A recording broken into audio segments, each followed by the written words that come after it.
J'ai pensé dimanche dernier. Je vais te pousser dans les profondeurs de l'âme. Mais aujourd'hui je veux t'emmener plus loin. Je dois vous emmener plus loin. Et quand je fais une telle prière avant un serment, c'est vraiment que j'ai besoin de Dieu pour que ce soit clair pour vous. Je crois que le sermon que vous allez écouter ce matin, vous ne l'avez jamais entendu auparavant. Et j'ai besoin de partager cela avec vous dans la série de sermons intitulée De Nouvelles Fleurs. Parce que nous construisons précepte sur précepte, l'une sur l'une. Et en fait, nous l'emmenons de plus en plus profond. Ce n'est donc pas un sermon pour les babines. Il s'agit de choses profondes. Et j'ai besoin des talents de Dieu. Pour que ce soit clair, avant de commencer, je voudrais que nous regardions le petit clip de 2 minutes, puis nous entrerons directement dans le vif du sujet.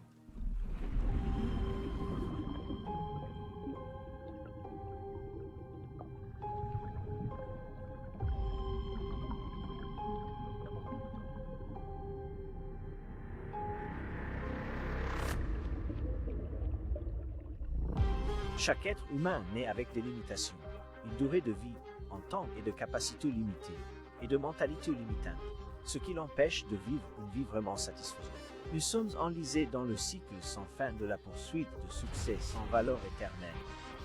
Nous pouvons éprouver une forme moindre de joie ou de raison d'être sans véritable pouvoir.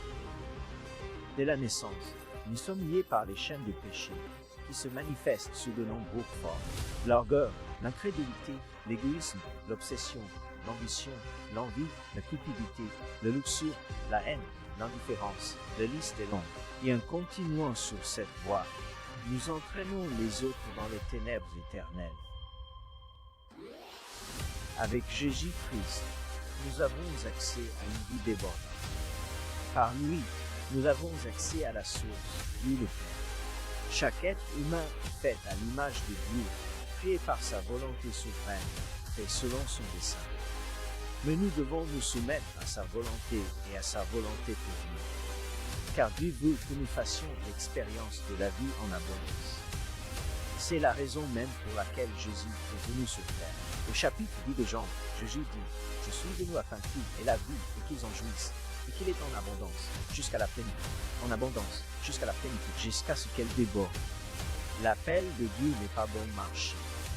Il faut travailler, mais il promet une vie débordante, saturée de force intérieure et d'objectifs. De tels débordements signifient que l'abondance est remplie à ras-bord, qu'elle déborde, qu'elle ne peut être contenue. Tout comme un barrage ne peut pas contenir la force d'une rivière puissante, de même le monde ne peut pas contenir le débordement de l'onction de Jésus-Christ dans la vie de ses disciples.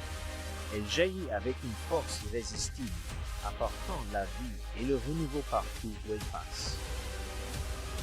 Ne nous contentons donc pas d'un simple filet, mais voignons des trous pleins. Lorsque nous marchons dans ce flux, les choses changent, les vies sont transformées, les églises sont établies et l'évangile est prêché avec puissance. Amen. J'ai besoin de temps. Comme vous avez besoin de temps, je veux que vous demandiez à Dieu de me donner suffisamment de temps ce matin, parce que je ne veux pas vous retenir ici pendant 3 heures. Le chapitre 4 des Éphésiens, au verset 4, dit ceci. Il y a un seul corps et un seul esprit. Comme vous avez été appelés dans une seule espérance de votre appel. Un seul Seigneur, une seule foi, un seul baptême, un seul Dieu et Père de tous, qui est au-dessus de tous, par tous et en tout. Ce texte nous donne l'objectif final de la venue de Jésus sur terre. C'est le but final pour Dieu. Il y a un seul corps et un seul esprit. Un seul Seigneur, une seule foi, un seul baptême, un seul Dieu, et un seul Père qui est au-dessus de tout, et en tout, et à travers tous. C'est ce que notre Dieu a fait. Et c'est son objectif final. Amener tous les gens de son espèce sur la terre à ne faire comme avec lui. Avec lui, là où il est, au-dessus, et à travers tout. Dieu a débordé des cieux sur la terre. Il a créé tout ce qui est nouveau et nouveau. Et maintenant, il est au-dessus de tout. Et en tout. Et à travers tout. Ainsi les peines se répandent sur la terre pour qu'ils puissent déborder dans les vases. Et que, par l'intermédiaire des vases, ils débordent dans le monde pour finalement tout vernir en un seul, où il est au-dessus de tout, en tout et à travers tout. Accrochez-vous à cette pensée. Nous y reviendrons. Déborder signifie couler ou s'écouler comme une rivière d'eau, avoir le contenu qui s'écoule ou se répand. Passer d'un endroit ou d'une partie à l'autre comme se salisser d'un endroit surchargé. Être rempli ou approvisionné dans une grande mesure. Inonder, s'écouler par-dessus ou au-delà du bord. Les rives ou les bordures. Remplir au point de déborder.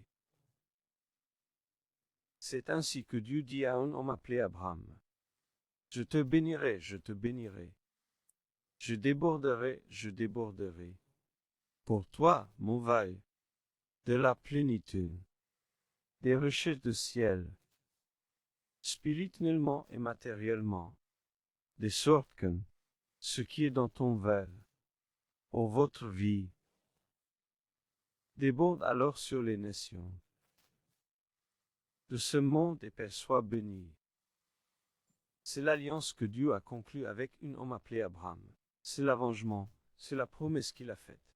Il a dit à Abraham, toi et moi allons conclure un contrat. Nous allons conclure un contrat. Et la bénédiction, je te bénirai. Je vais déborder dans ta vie. D'une manière telle qu'elle sera matérialiste et spirituelle.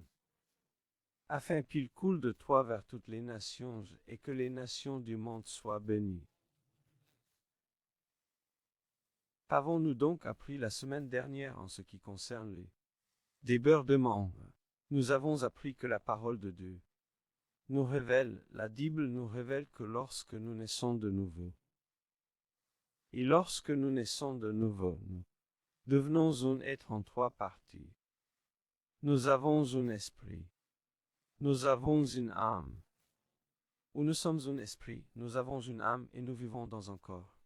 Lorsque vous lisez la Bible, le Nouveau Testament nous explique que nous sommes un être en trois parties, tout comme le Dieu qui nous a créés est un être en trois parties. Dieu le Père, Dieu le Fils et Dieu le Saint-Esprit, nous avons été créés à sa ressemblance et à son image. Et la Bible nous dit que lorsque vous naissez de nouveau, vous êtes un homme spirituel, vous avez une âme et vous vivez dans une tente. Amen, dans un corps. Ainsi, après la chute de l'homme, est devenu un être corruptible. L'homme n'a pas été créé comme un être corruptible. L'humanité est devenue un être corruptible. La Bible nous dit donc que nous sommes un être en trois parties lorsque nous naissons de nouveau. Nous avons une âme, celui clair, qui est un esprit incorruptible. Nous avons une âme, amen, et nous vivons dans un corps.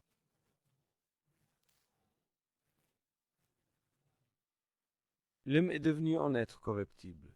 Si j'enlève ce verre et que je mets un autre verre brun ici, à cause du péché, l'homme est devenu un être corruptible. Des plus profonds de l'homme, il a débordé dans l'âme, dans le corps, dans le monde. Ne me lâchez pas.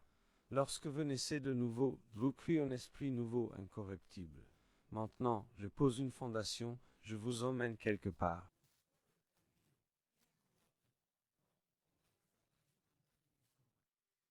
Après la chute de l'homme, l'homme est devenu un être corruptible. L'homme a adopté une forme de vie ou d'existence inférieure. L'homme est devenu un être charnel au lieu d'être un être spirituel.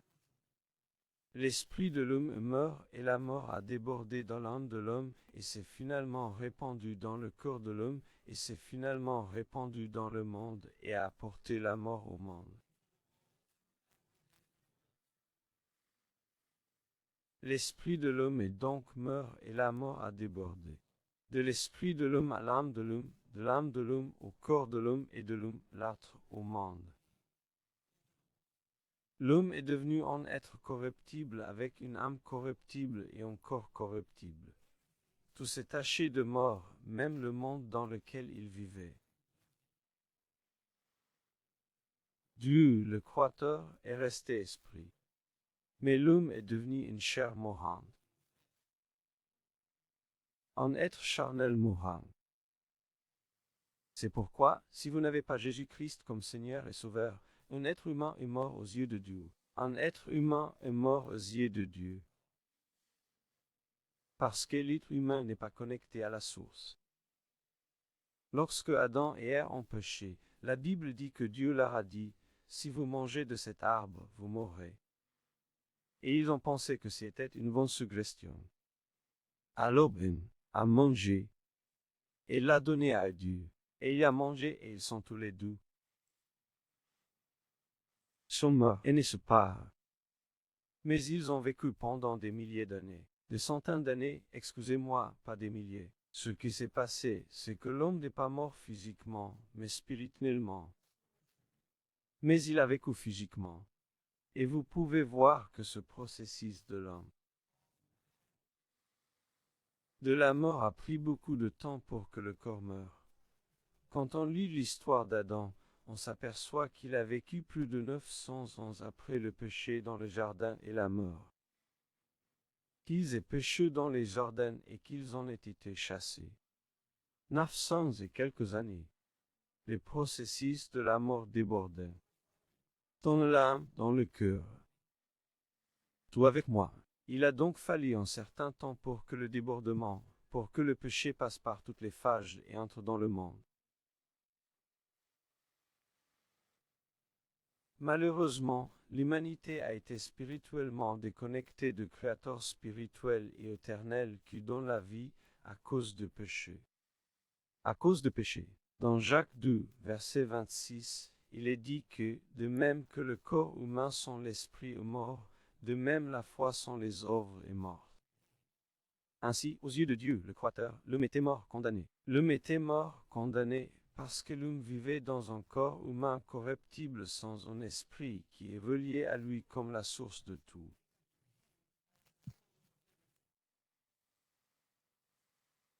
Vous me suivez toujours. L'homme est devenu un être de chair naturelle sur terre au lieu d'un être spirituel surnaturel sur terre. Dieu n'a jamais créé l'homme pour qu'il soit un être de chair. Dieu a toujours créé l'homme pour qu'il soit d'abord un être spirituel. C'est ce que l'homme est devenu. L'homme a pris une forme d'existence inférieure. La mort a débordé de l'intérieur de l'homme, corrompant chaque partie de l'homme et tout ce qui se trouvait à l'extérieur de l'homme, alors que s'écoulait à travers l'homme dans le monde.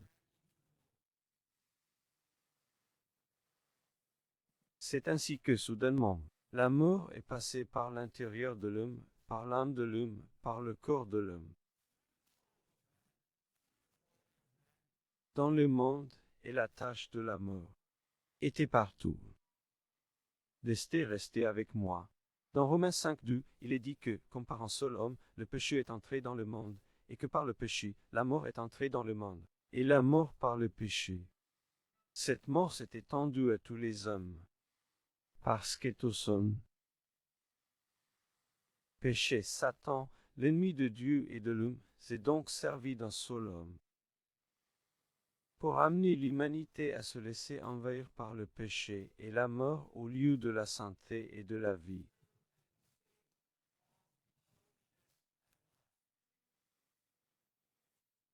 Via course, nous posons les fondations. Parce que Dieu avait l'intention de déborder du sien à la terre dans sa plénitude, il ne pouvait plus le faire à cause de l'état dans lequel l'homme est devenu. Dieu s'écoule d'abord. S'écoule vers l'homme à partir de lui-même. Dieu est un esprit. Et comme l'esprit de l'homme est mort à cause de péché, Dieu ne peut plus déborder spirituellement dans l'esprit de l'homme.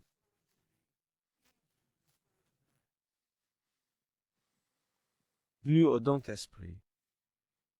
Il a créé l'humanité pour qu'il puisse déborder du ciel vers la terre et influencer la terre bénie. Vous me suivez, et ce qui s'est passé, c'est que l'esprit de l'homme est mort à cause du péché. Il ne pouvait donc pas déborder de la plénitude et de toutes les richesses du ciel.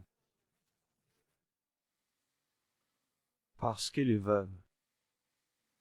Et maintenant, Rohopi. Nous sommes devenus des pécheurs.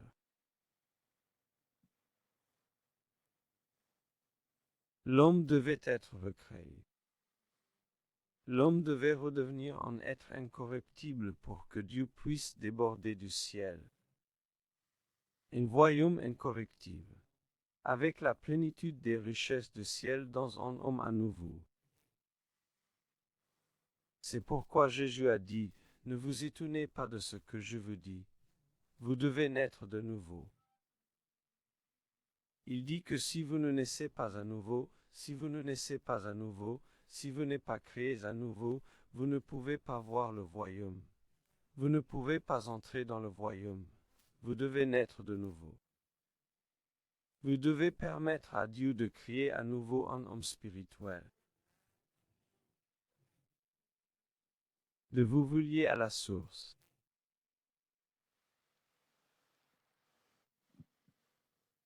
Dieu avait besoin d'un homme, et d'un individu, soit recréé spirituellement, pour qu'il puisse coller du ciel dans ce vase incorruptible, pour qu'il puisse coller de l'esprit de l'homme dans l'âme de l'homme, de l'âme de l'homme dans le corps de l'homme et à travers l'être.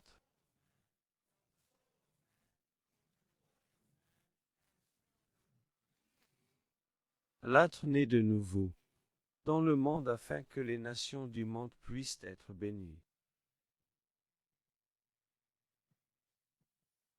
La semaine dernière, je vous ai expliqué combien il est important de laisser votre homme spirituel être rempli et votre homme spirituel grandir.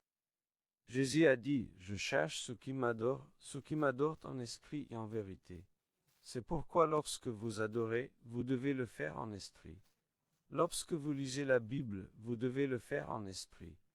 Vous devez nourrir votre esprit de sorte que lorsque l'esprit déborde, il déborde dans l'âme. Et lorsqu'il déborde, il purifie l'âme. Au fur et à mesure que l'âme s'améliore, elle déborde dans le cœur et le purifie. Il ne nettoiera jamais complètement le corps, mais il y contribuera. Et de là, elle s'écoule dans le monde et le monde est béni par l'homme né de nouveau.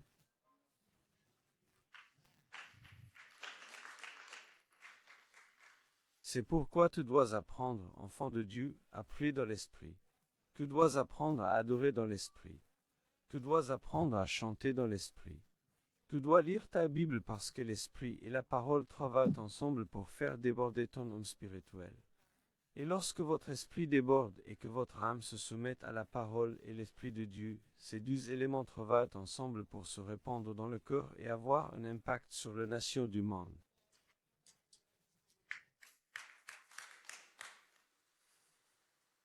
C'est pourquoi Jésus a dit, je cherche ceux qui m'adoreront en esprit et en vérité. Toute adoration qui n'est pas en esprit et en vérité est vaine. Diacos. Alors, pourquoi? Pour payer. Ni a besoin de créer. Les individus, disons l'homme. Un homme ou une femme à nouveau. Parce que Dieu l'a établi dans la création de ce monde. Dans la Genèse, au chapitre 1, 26, on peut lire qu'il donnera à l'homme la domination sur la terre. C'est-à-dire, et je vais lire quelques passages des Écritures.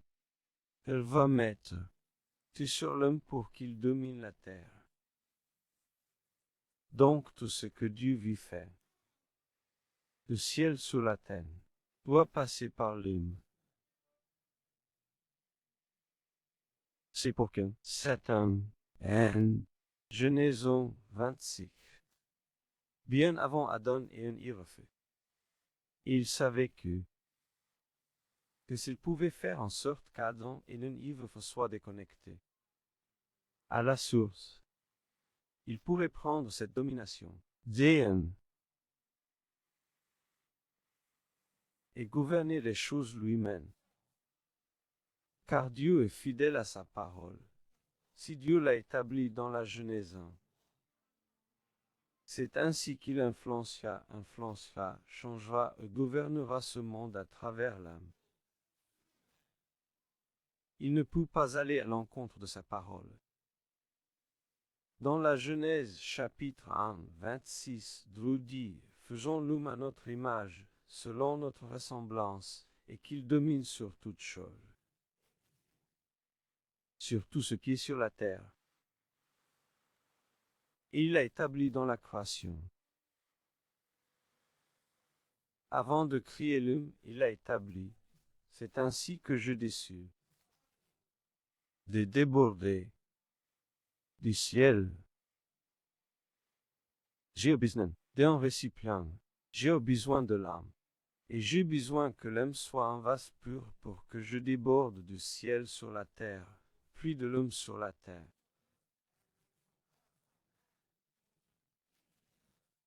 Afin que la terre entière soit bénie. C'est ce que Dieu a établi lors de la création de notre monde.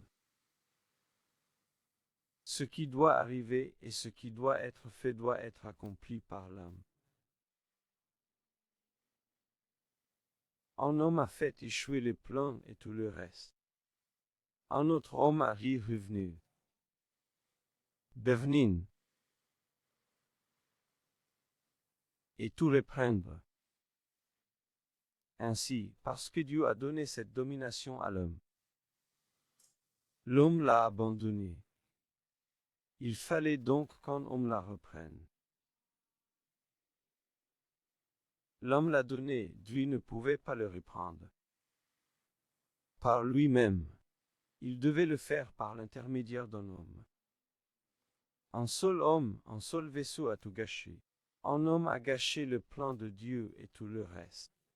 Un autre homme a dit remettre l'humanité dans le plan de Dieu et tout réparer.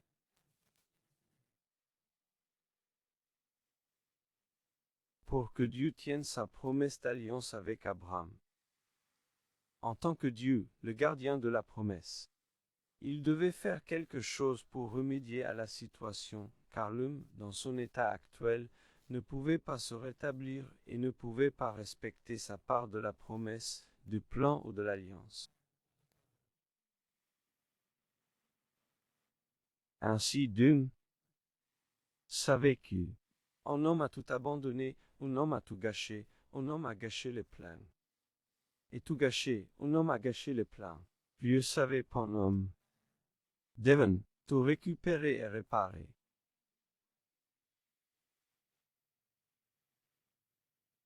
C'est ainsi que Dieu le Père a envoyé la parole du ciel.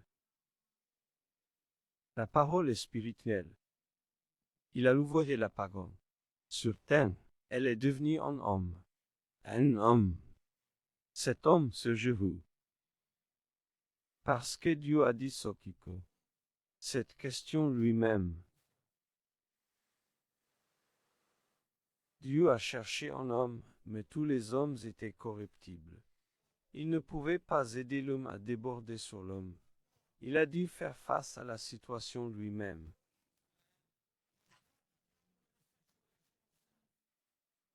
C'est pourquoi il a envoyé du ciel la parole qui s'est faite chair. La Bible dit que la parole s'est faite chair et qu'elle a habité parmi nous. Et nous avons pu contempler la gloire de Dieu. Dieu savait que l'homme ne pourrait pas tenir sa promesse. Man, un homme appelé Jésus-Christ, a tenu sa promesse. Un homme a tout donné et a permis à la mort de régner. Un homme doit tout reprendre et permettre à la vie éternelle de régner à nouveau. C'est pourquoi la parole, l'incorruptible, s'est fait chair et a habité parmi nous. Grand se réjouit en ton prême. Le ciel disposait à nouveau d'un vase incorruptible.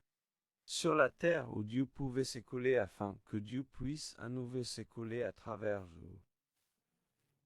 À travers ce vaisseau touché, impacté et débordé dans le monde. Êtes-vous toujours avec moi? Jésus est donc né dans un monde pécheur en un pomme incorruptible. Avec un esprit, une âme et un corps. Cela prendra tout son sens dans un moment. C'est pour que est venu après Jésus. Vongdim a enfanté la parole. Et la parole est devenue un être de chair, un homme. Mais cet être de chair est né dans un monde de péché. Mais il était incorruptible. Parce que Jésus était Dieu. En telle plume. Jésus avait donc un esprit incorruptible, une âme incorruptible, et il vivait dans un corps. Vivait dans un corps. Et une fois de plus, Dieu a pu déborder de sien, dans un récipient,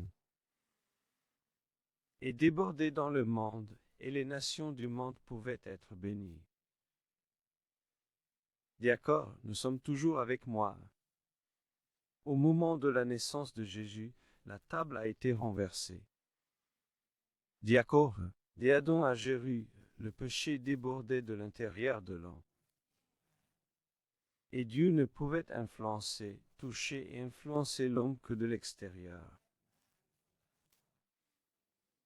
Mais maintenant, grâce à Jésus, Dieu peut à nouveau toucher, influencer et agir sur le monde par l'intermédiaire d'un vaisseau.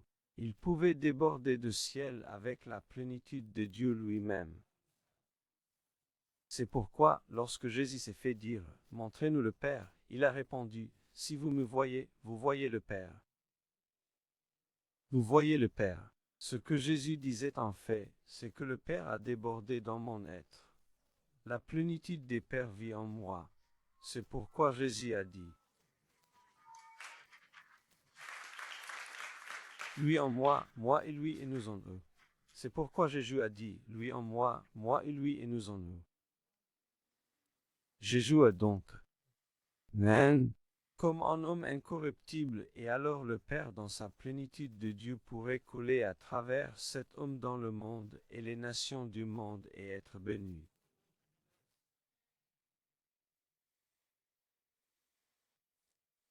Pour la première fois depuis la chute d'Adam, Satan ne pouvait qu'essayer, par le péché, d'apporter la mort sur un homme et nous à travers un homme.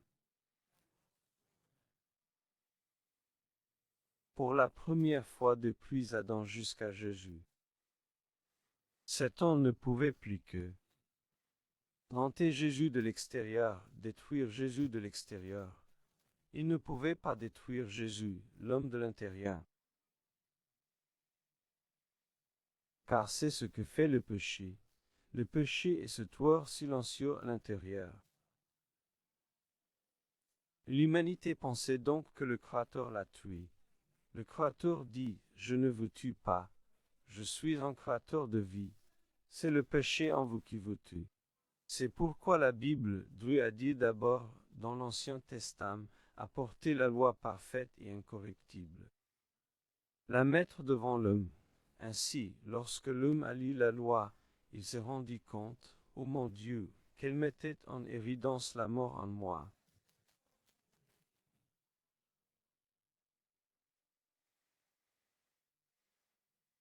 Afin de pouvoir régler le problème. D'accord, c'est pour une autre fois. Pour la première fois depuis la chute d'Adam, Satan ne pouvait qu'essayer, par le péché, d'apporter la mort sur les hommes. Par le péché, d'apporter la mort à un homme. Et un homme, par l'intermédiaire d'un homme. Un homme spirituel, lié à la source éternelle.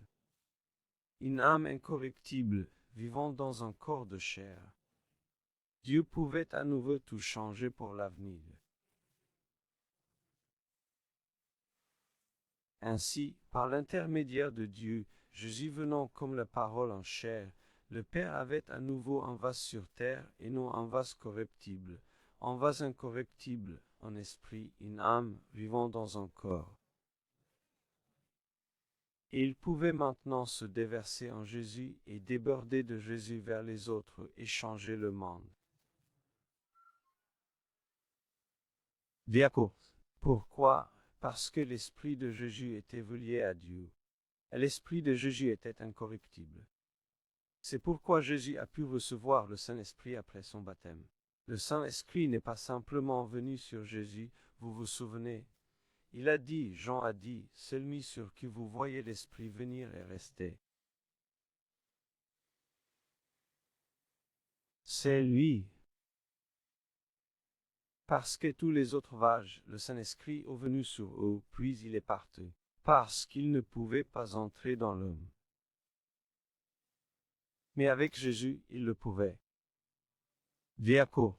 Dans Jean chapitre 1, verset 1 à 16, il est dit, « Et commencement de l'expression vivante était déjà là, c'est le mot, et l'expression vivante était avec Dieu, tout en étant plein de Dieu. Ils se sont retrouvés face à face de le dérout.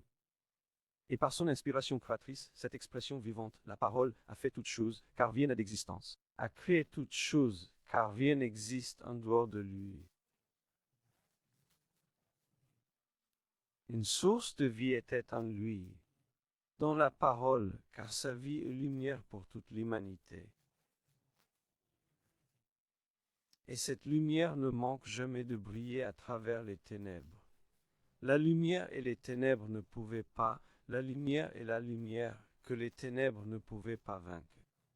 Soudain apparut un homme envoyé par Dieu, un messager nommé Jean, car il est venu comme témoin pour montrer le chemin vers les lumières de la vie, et pour aider tout le monde à croire. Jean n'était pas cette lumière, mais il est venu nous montrer qui il est, car il n'était qu'un messager pour dire la vérité sur la lumière. En effet, la lumière parfaite de la vérité entrait dans le monde, et éclairait tout le monde. Elle est entrée dans le monde qu'elle avait créé, mais le monde n'en avait pas conscience. Elle est venue vers le peuple qu'elle avait créé, vers ceux qui auraient dû la recevoir, mais ils ne l'ont pas reconnue. Mais à ceux qui l'ont embrassé et qui ont servi son or, il a donné le pouvoir de devenir enfants de Dieu. Il n'est pas né de l'union de parents humains, ni de moyens naturels, ni du désir de l'homme, mais il est né de Dieu. C'est ainsi que l'expression vivante est devenue un homme, et a vécu parmi nous. Nous avons contemplé sa gloire, la gloire de seul et unique venu du Père, débordant de tendre miséricorde et de vérité. Jean a annoncé la vérité à son sujet lorsqu'il a enseigné au peuple. Il est l'unique, je vous l'ai dit.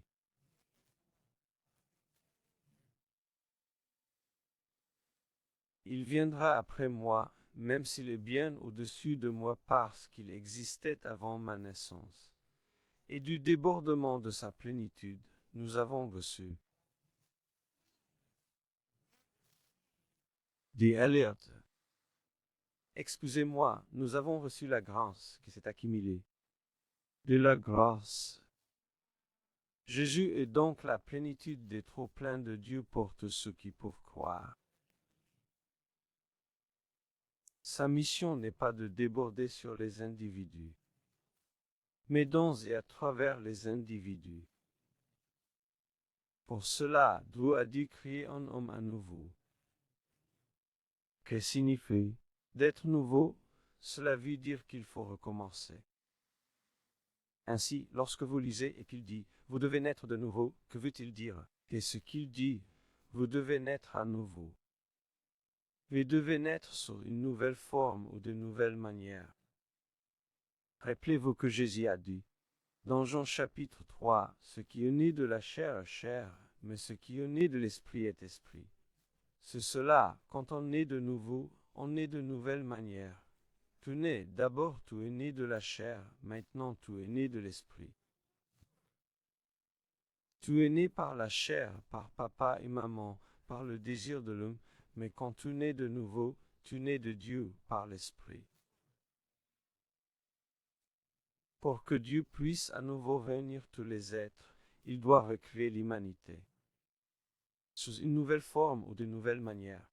Pour qu'il puisse marcher à travers, excusez-moi, travailler à travers l'homme sur terre pour établir son dessein et respecter la parole établie de la Genèse, chapitre 1-6.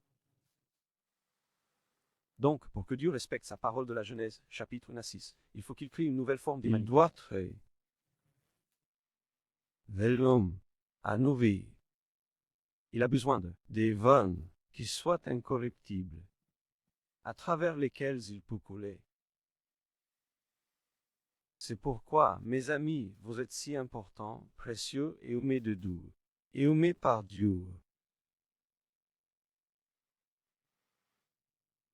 Rien n'est plus important que pour Dieu, que la création d'un individu à nouveau. Si vous me demandez, pasteur d'enfant beauf, quelle est la chose la plus importante, Claudine, en ce moment, parce que lorsque nous venons à l'église, nous trouvons des choses d'importance. Les églises dévouent, et elles commencent à se concentrer sur l'alimentation des pauvres, à faire toutes sortes de choses. Les gens viennent à l'église, ils servent, ils font toutes sortes de choses, et ils pensent que c'est important pour Dieu. Or, d'où vont les choses très très simples? Quelle est la chose la plus importante pour le Dieu vivant, pour le Créateur lui-même? Galates chapitre 6 verset 15. En effet, dans le Christ, vous devez remarquer que ce n'est pas en Jésus, c'est dans le Christ. Car dans le Christ Jésus, ni la circoncision ni l'incirconcision ne servent à quoi que ce soit, si ce n'est à une nouvelle création. Pour le Christ Jésus, le ressuscité,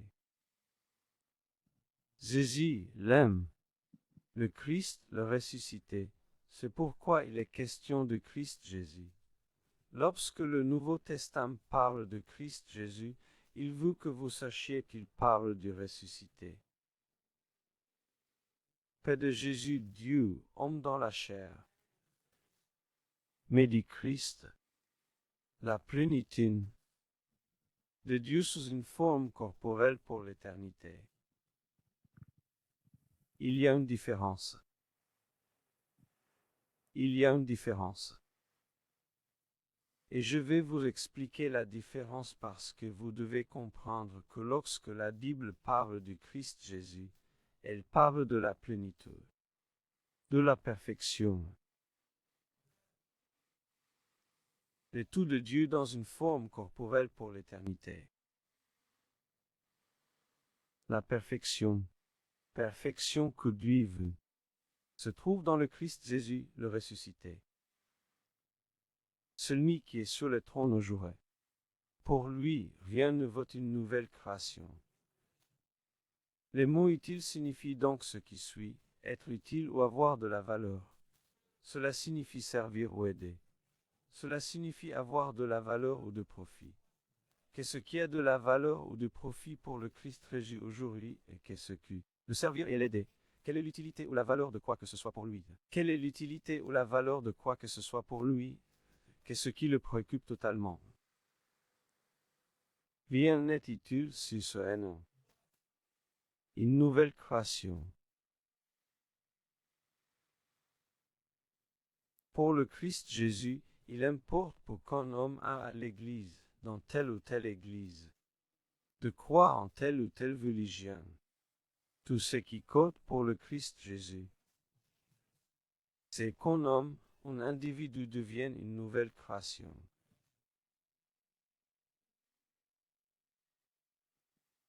Nous en faisons une affaire d'église, de religion.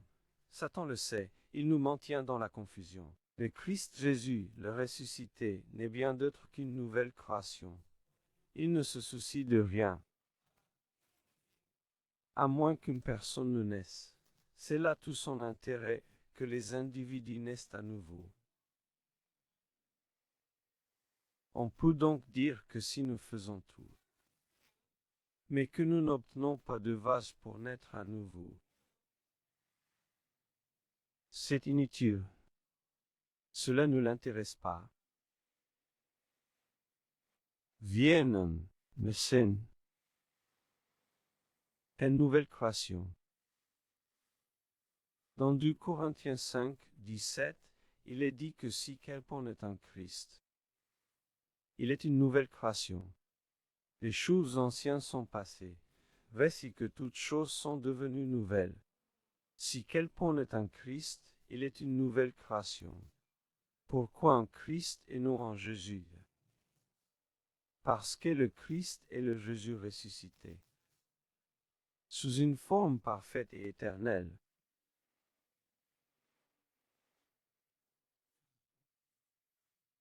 Rappelez-vous, Devon n'était pas dans une forme parfaite et éternelle. Parce qu'il était la parole parfaite et éternelle, sous une forme charnelle.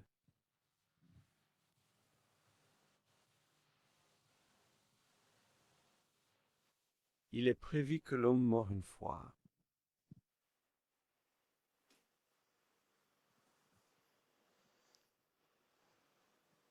Donc, quand Jésus a été ressuscité, il est devenu, selon la Bible, le premier fruit des nouvelles créatures de Dieu.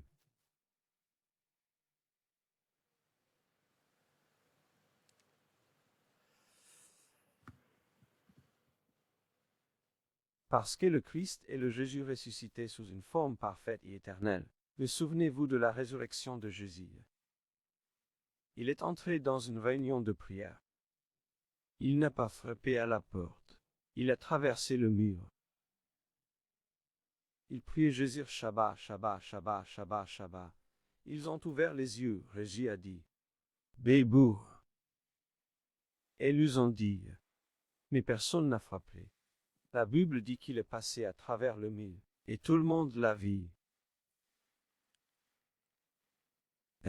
Limité par la dimension dans laquelle nous vivons. Il a donc pris en charge, par le bruit de l'art, les élections par les pères, la plénitude des dieux sous une forme corporelle, dans la perfection pour l'éternité. Je vous emmène quelque part. Vous devez rester avec moi. Il est important de comprendre ceci. Le péché a été placé sur Jésus sur la croix. Jésus n'est pas devenu péché. Le péché a été placé sur lui. Et il est mort physiquement. Il a abandonné son esprit et son âme incorruptible sur la croix au Père éternel. Vous souvenez-vous du moment où Jésus était sur la croix? Il a dit, c'est fini. Et la Bible dit qu'il a rendu son esprit. D'accord, le péché a été placé sur lui. Il est mort. Avant de mourir, il a donné son esprit et son âme incorruptible au Père. Ainsi, l'immortel Jésus a pris l'immortalité en tant que Christ. Adam a abandonné son esprit. Et Dieu de la mort dans le jardin. C'est ce qu'Adam a fait. Il a abandonné son esprit au Dieu de la mort, dans le Jourdain, et au mort spirituellement, mais il a vécu physiquement, et a pris l'immortalité. A-t-il donc fait? Il a abandonné son esprit à cet homme. Cet homme l'a remplacé par le péché. Le péché a pris le discours, s'est répandu dans son âme, dans son corps, dans le monde et a eu un impact sur le monde. Et Evin devint mortel. Restez avec moi. Dans Jean, il est dit que lorsque Jésus a reçu le vin de l'âme, il a dit, c'est fini, j'ai tout fait. Je l'ai achevé. Rien ne peut être ajouté. Et il a rendu son esprit. Et qu'il a-t-il donné? Au Père, la source de la vie éternelle. Jésus a remis son esprit à Dieu au bout de la vie. Sur terre, il est mort physiquement, mais il a vécu spirituellement pour prendre l'immortalité. Ante plum. Il faut maintenant lire cela dans le contexte de la 15e partie de l'Épître aux Corinthiens. Et il dit que la Bible nous dit que lorsque nous donnons notre vie au Christ, nous serons un jour, nous semons notre vie dans la mortalité, mais nous serons un jour ressuscités dans l'immortalité. Or, pour que l'homme puisse faire cela, un homme a dû ouvrir la voie. Un homme a dû ouvrir la voie pour que vous et moi puissions passer de ce corps mortel à un corps immortel. C'est pourquoi Jésus a dit que si tu me donnes ta vie, je te donne un esprit nouveau. Je vais déborder dans ton âme. Je vais déborder dans ton corps, mais ton corps est fait de chair. Je ne t'ai jamais crié pour que tu restes un être de chair. Tu vas maintenant devenir un être éternel. Et quand je reviendrai à ma seconde venue, en un clédant, je te donne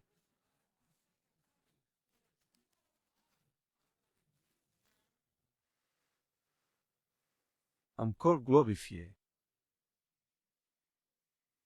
Et Dieu nous a maintenus en tant que croyants nés de nouveau.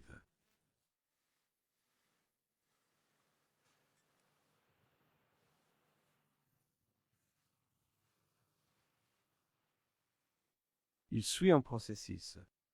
Jésus n'a-t-il pas dit, vous deviendrez parfaits, car je suis parfait? N'a-t-il pas dit qu'il nous présentait devant le Père sans tache? Tache et sans défaut. Enfant de Dieu, parce que tu sais que Jésus est la plénitude de Dieu sous une forme corporelle pour l'éternité. Et cette plénitude vit en toi. Vous avez l'assurance qu'il est en train de vous faire devenir comme lui. Il veut réparer tout ce qui nous concerne, toi et moi. C'est pourquoi il veut que nous comprenions le processus et que nous travaillions avec lui. Parce que nous retardons le processus en n'étant pas des êtres spirituels. Nous retardons le processus en ne marchant pas dans l'esprit. Nous retardons le processus en ne lisant pas la Bible.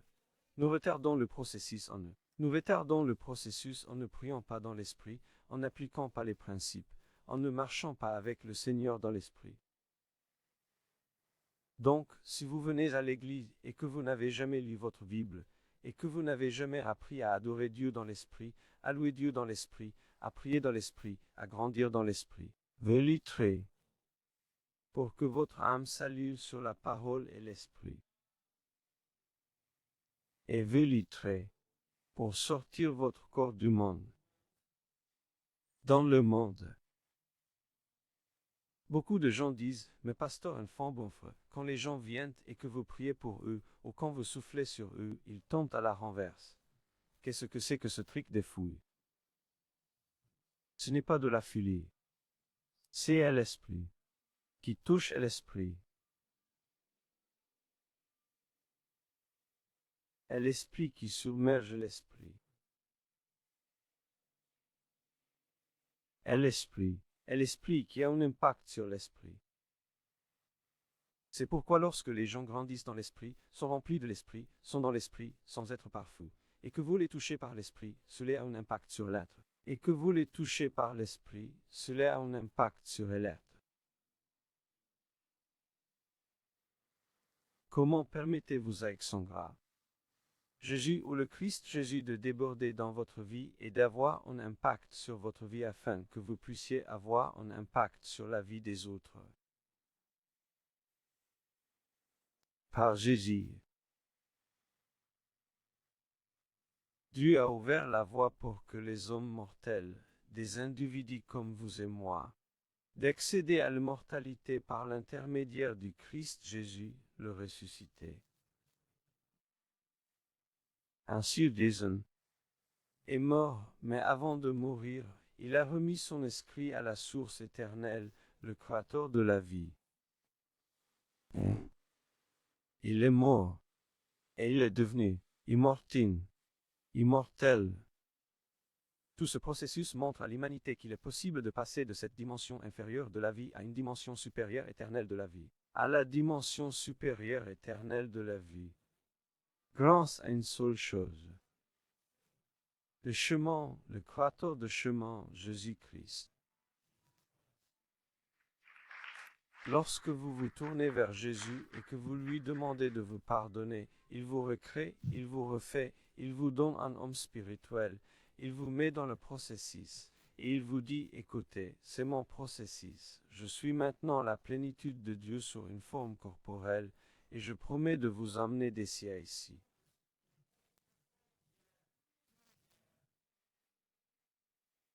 Et je vais vous y emmener.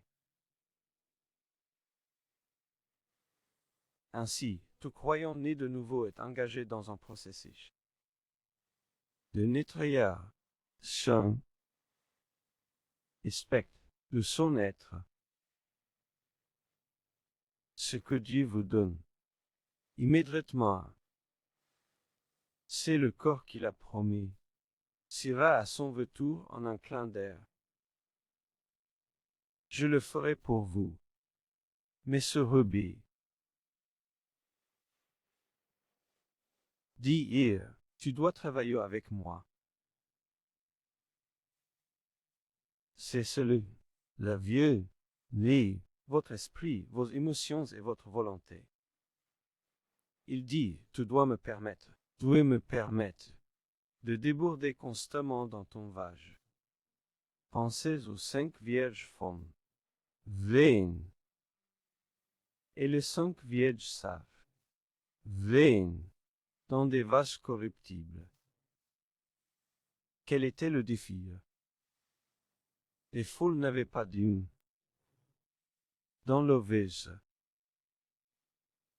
Vous pouvez naître de nouveau, mais ne pas permettre à Dieu de changer votre âme. De changer votre âme.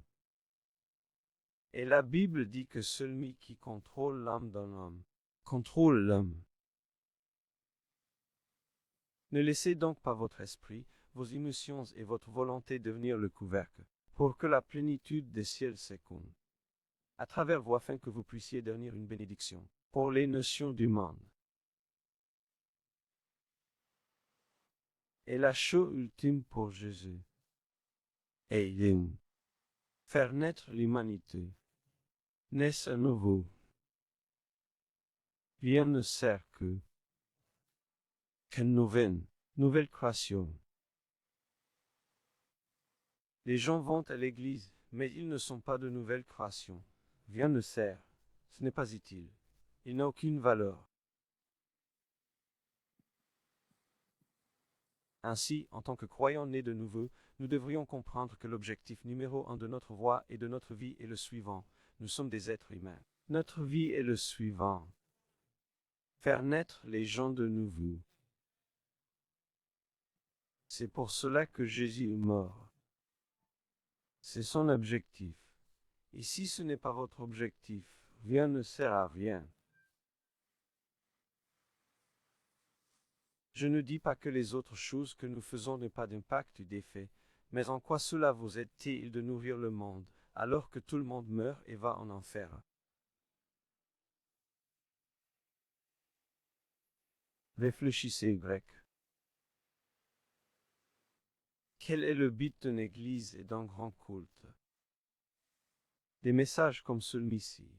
Si vous êtes assis là, et que votre objectif est tout autre que de faire naître les gens à nouveau. Parce que si un être humain ne naît pas de nouveau, il ne peut pas entrer dans le royaume de Dieu. Il ne peut pas entrer dans la nouvelle création. Dans le chapitre 15 de la première épître aux Corinthiens, il est dit que la résurrection des morts est aussi une vérité. Le corps est semé dans la corruption et ressuscite dans l'incorruptibilité. Il est semé dans le déshonneur. Il ressuscite dans la gloire. Il est semé dans la faiblesse. Il ressuscite dans la puissance. Il est semé dans un corps naturel. Il est ressuscité dans un corps spirituel. C'est ainsi qu'il est écrit que le premier homme, Adam, est devenu un être vivant. Le dernier Adam est devenu un esprit que dans la vie. Cependant, ce n'est pas le spirituel qui est premier, mais le naturel, et ensuite le spirituel. Le premier homme était de la terre, fait de poussière. Le second homme est le Seigneur du ciel. Comme l'homme de poussière, ainsi sont ceux qui sont faits de poussière. Et comme l'homme céleste, il en est de même pour ceux qui sont célestes. Et tu céleste, avec Dieu, tu es céleste quand tu es né de l'homme céleste. Et l'homme céleste, qui est l'homme céleste.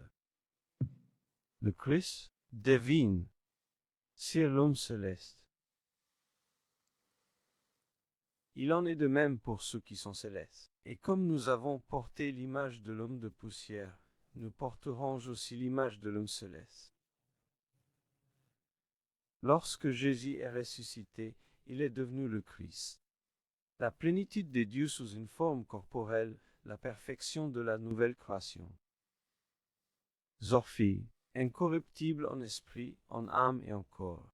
L'être parfait sous forme corporelle dans tous les domaines.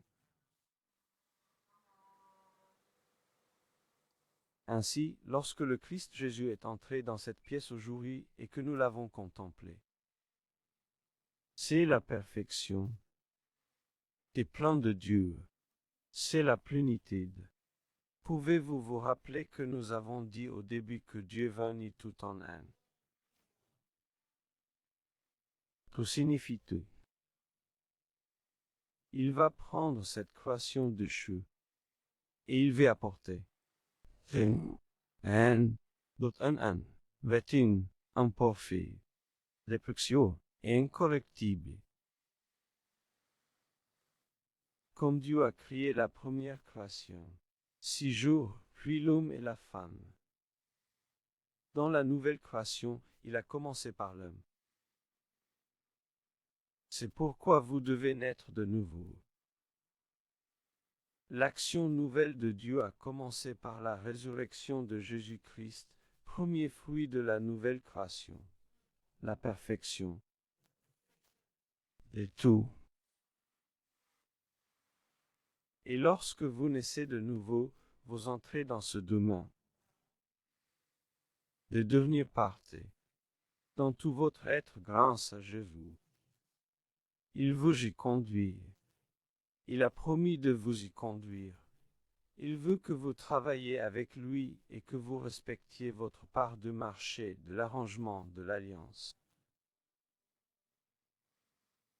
Dans le chapitre 2 Corinthiens, le chapitre 1 Corinthiens des 15-20, il est dit « Mais la vérité est que Christ est ressuscité d'entre les morts, comme le premier fruit de la grande moisson de résurrection de ceux qui sont morts. »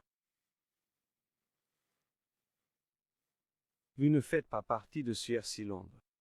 Vous faites partie de la grande moisson de la résurrection.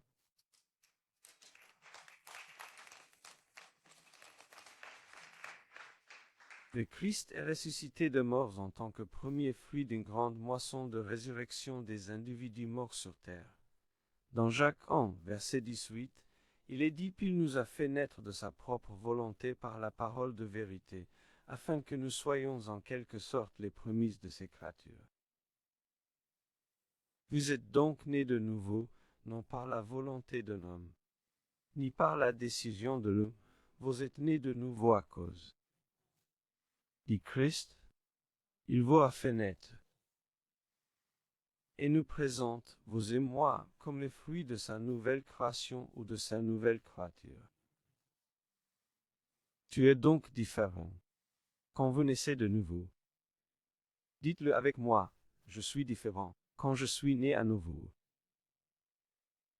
Tu ne peux pas te regarder comme le passé. C'est pourquoi je dis que si quelqu'un est en Christ, il est une nouvelle création. Les choses anciennes sont passées. Voici, toutes choses sont devenues nouvelles.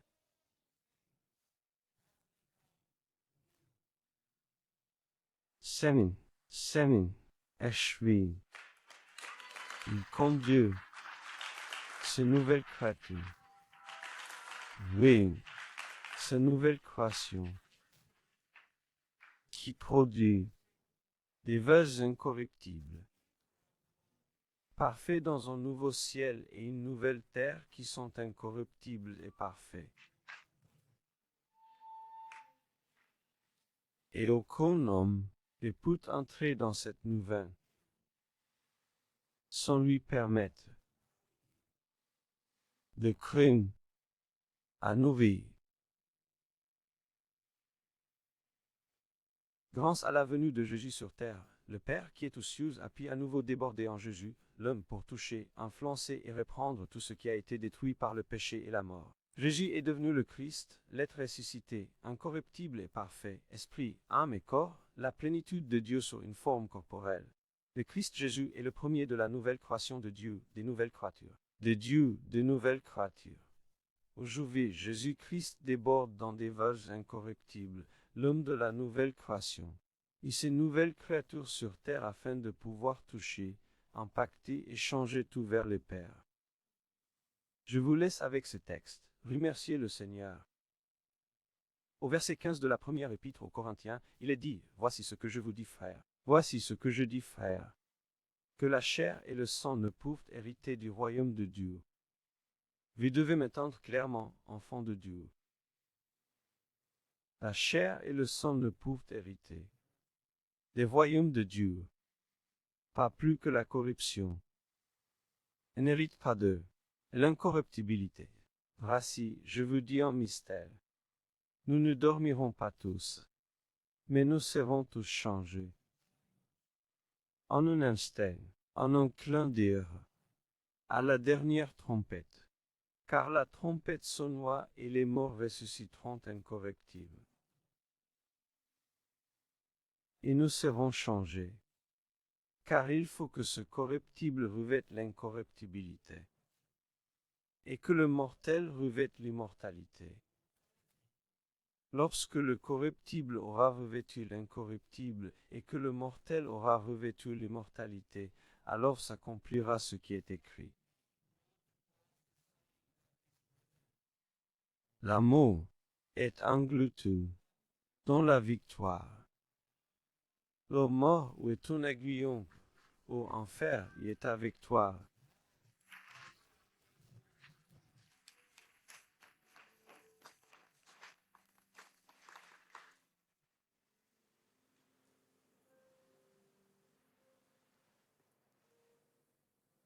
Pourquoi Jésus a-t-il dû mourir sur la croix?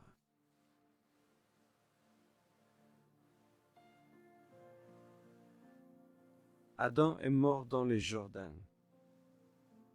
Jésus est mort sur la terre.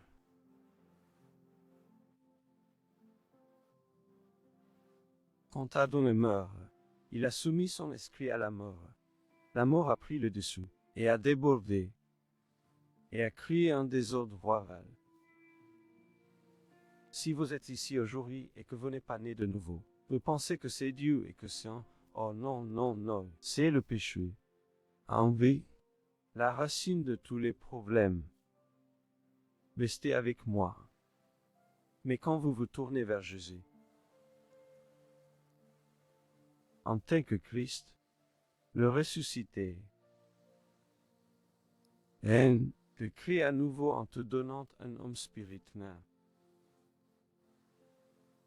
Et il peut maintenant s'écouler dans votre vie et à travers votre vie afin que les nations du monde puissent être bénies.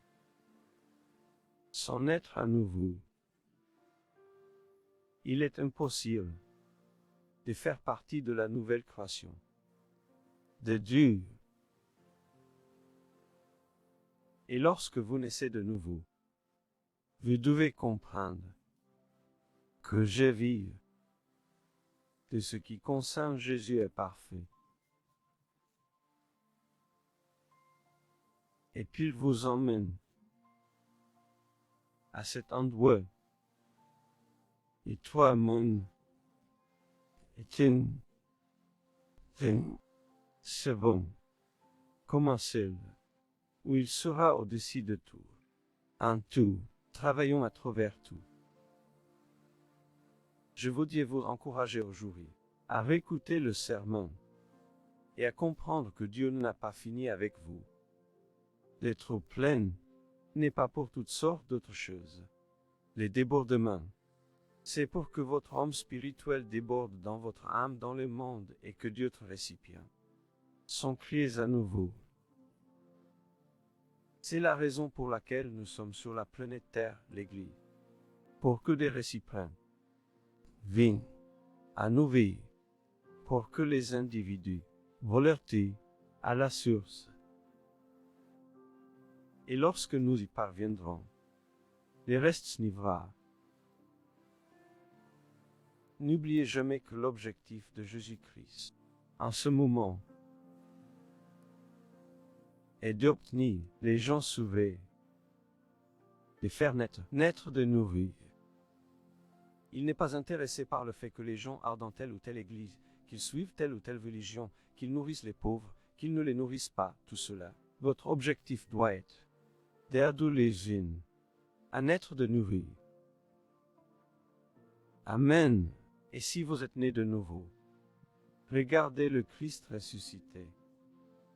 Et ayez l'espoir et la foi dans le gardien de la promesse, qu'il va vous amener là où vous êtes. Vous êtes sur la bonne voie. Il ne te quittera jamais et ne t'abandonnera jamais.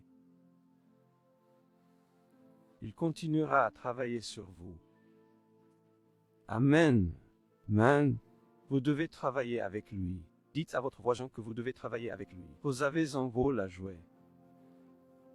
Vous ne pouvez pas vous reposer à lui tout le temps. Chaque fois que le pasteur dit de donner, vous donnez un coup de pied. Chaque fois que je dis, lisez votre Bible. Chaque fois que je dis, priez dans l'esprit.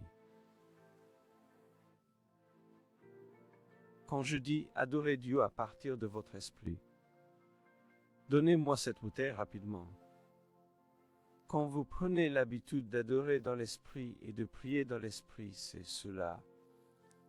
C'est votre âme. Vous adorez, vous sautez en l'air à l'église. Vous êtes un enfant joyeux. Vous savez, vous êtes amical. Il ne se passe rien. Mais ensuite vous apprenez à adorer par l'esprit, à prier par l'esprit, à chanter par l'esprit. À louer à partir de votre esprit. Que se passe-t-il? Cela déborde.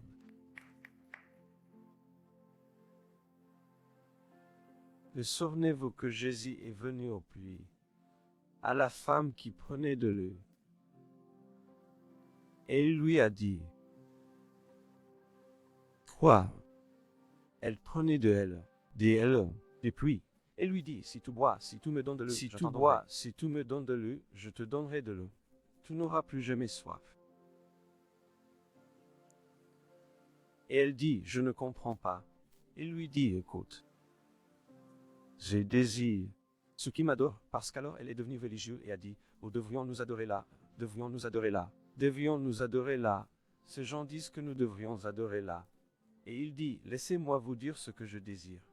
Je désire que vous m'adoriez en esprit et en vérité, par dès que vous l'adorez en esprit et en vérité, que se passe-t-il? Votre homme spirituel fait ceci. Il se répand à travers votre âme, dans le monde. Et c'est pourquoi Satan veut que vous adoriez. Dans la chaîne, et des larmes. Et que se passe-t-il? Les gens reçoivent vos émotions qui ne sont pas contrôlées. Les gens ont une mauvaise attitude qui n'est pas contrôlée. Les gens obtiennent langage qui n'est pas contrôlé. Et ils n'obtiennent peu la perfection, le pouvoir, la vérité. Je ne reviendrai plus au CRC parce qu'il me fait du mal. Pourquoi? Parce que certains navides n'ont jamais appris à faire déborder leur esprit. Ton esprit déborde-t-il dans ta propre vie? Et ce que veut de couvercle. Fais attention, enfant de Dieu, qui puisse être dans les plumes et ne pas coller. Et si toi en pluie, laisse open, déborde.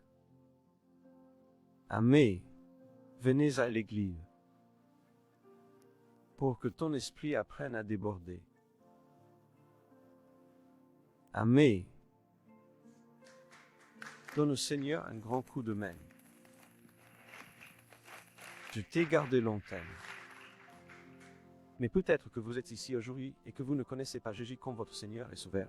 Alors soyons brefs. Faisons cure. Venez pas sûr à 100% d'être né de nouveau. Vous n'avez jamais permis à Dieu de vous trier à nouveau. Et vous êtes peut-être assis quelque part en train de m'écouter, qui ne comprend pas vraiment ce qui se passe. Je veux que vous sachiez que Dieu vous aime, il a un grand projet pour votre vie. Il t'a amené à l'église aujourd'hui parce qu'il veut te donner de l'espoir pour l'avenir. Mais il doit vous toucher et te changer. Peut-être que tu es ici aujourd'hui et que tu dis, t'as pas bon sur moi. J'essaie de tout changer. Rien ne marche. Rien ne marche pas, mon amour, ou ma soeur. Car seul Christ Jésus peut changer. Un être humain, aucune forme, pas de traction, aucune formule, aucune institution. Seulement le Christ Jésus, le ressuscité. Il a changé ma vie et il peut changer la vôtre. Avant de partir, je voudrais vous demander si je peux prier pour vous, alors que tous les yeux sont fermés et les têtes baissées. C'est de vous que je parle. Koudi, je veux être inclus dans cette prière. Aujourd'hui, je crois que Dieu peut me changer. Laissez-moi prier pour vous. Je vais vous guider dans une simple prière. Il changera votre vie pour toujours. Mais je veux que vous fassiez quelque chose pour moi. Pendant que tous les yeux sont fermés et les têtes inclinées, levez votre main, montrez-moi votre main, dites, me voici. Merci, je vois ta main.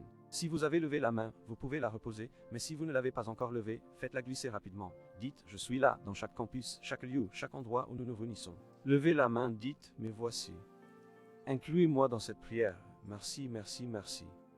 Père, nous te remercions pour chaque main, chaque vie. Nous te remercions pour chaque personne qui dit oui dans son cœur, que ton vin vienne et que ta volonté soit faite au nom de Jésus. Et tout le peuple de Dieu dit Amen. Et Amen. Si vous recevez la parole avec moi, levez-vous et applaudissez Jésus. Et pendant que nous applaudissons, avant de partir, je veux prier pour ceux qui ont levé la main ou qui ne l'ont pas encore fait. Je vous invite à vous rendre rapidement à l'autel dans chaque congrégation et chaque église et que nous nous réunissions. Vous êtes peut-être assis au fond de cet auditorium. Je veux que vous descendiez dans la section vitrée. Si vous êtes à l'avant, descendez jusqu'à l'autel. Demandez à votre voisin de marcher avec vous. Et marchez volontiers avec vous, mais venez, laissez-nous prier avec vous. Dans chaque campus, chaque église, courez vite. Je veux prier pour vous. Venez à Jésus, il vous aime, il a un grand plan pour vous.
Amen.